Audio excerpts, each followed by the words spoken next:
સવારમાં રામ રામ ને સીતારામ બધા મિત્રોને. તો સ્વાગત છે ફરી મારા મિની એક વ્લોગમાં તમારું બધાનું. તો ચાલો અત્યારે સવારમાં આપણે નીકળી ગયા સાદું દૂધ લેવા ગામમાં.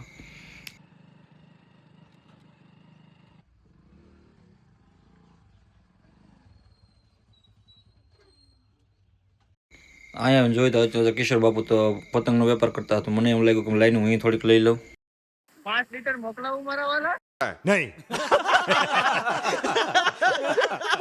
આપણે અત્યારમાં પોગી જાય હરેશભાઈ ની વાડીએ આટો મારવા, કેમ કે દવા કાઢતા અને આપણે આટો મારવાનો તો ટાઈમ મળી જાય.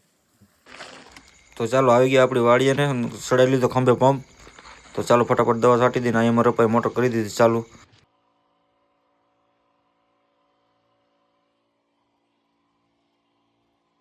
તો ચાલો તો હવે દવાનું કામ પૂરું કરી નાખ્યું ને સીધું આપણે લઈ લીધું ઝટકાનું કામ. કેમ કે રાતે રોજ આવી ગયા હતા ને ખોટા થોડાક ભાંગી નાખ્યા છે. તો એ પહેલાં હું ફટાફટ ખોટા નાખી દઈને આપણે ઝટકાનું કામ કરી દઈએ પૂરું. બરાબર, ઝટકાનું કામકાજ પૂરું કરીને ધોઈ નાખી હારે ગાડી, કેમ કે જવાનું હતું બીલા આજે. તો ચાલો ફટાફટ હું પણ નાહી ધોઈને તૈયાર થઈ જાઉં અને નીકળી જઈએ આપણે બીલા. પછી આવી ગયા સંજયભાઈની વાડીને સંજયભાઈ ભરી દીધો પાણીનો જગ. પછી પાણી પીને નીકળી ગયા આપણે સીધા બીલા તરફ.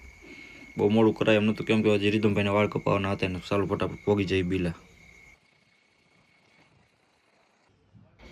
તો ઉતાવળાથી નીકળી તો ગયા હતા બીલા, પણ બીલા તો અહીં દુકાન હતી બંધ. તો ભાઈ એ દુકાન તો બંધ હતી, તો બીજી દુકાને આવી ગયા ને રીધમભાઈ અમારે બે ગયા વાળ કપાવવા. જોવો તમે.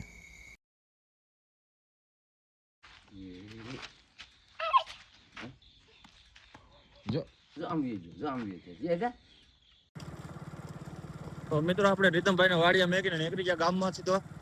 તો આપણે વિડીયો કરીએ અહીંયા પૂરો. તો મળીએ એક નવા વિડીયોમાં. ત્યાં સુધીમાં આવજો. બરોબર.